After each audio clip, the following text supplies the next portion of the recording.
দেখতে পাচ্ছেন যে জোয়ারের র্যাম তলিয়ে যাওয়ার কারণে এখানে হচ্ছে এখন নৌকা দিয়ে যাত্রী নামতে হয়।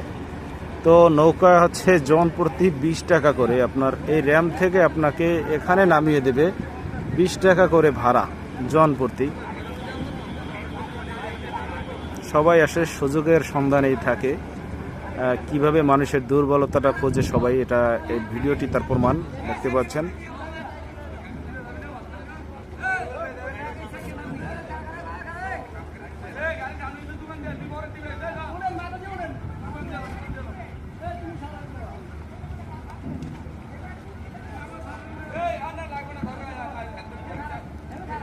জন প্রতি 20 টাকা করে নিচ্ছে এই ঘাটে, শুধু এটুকু নামানোর জন্য।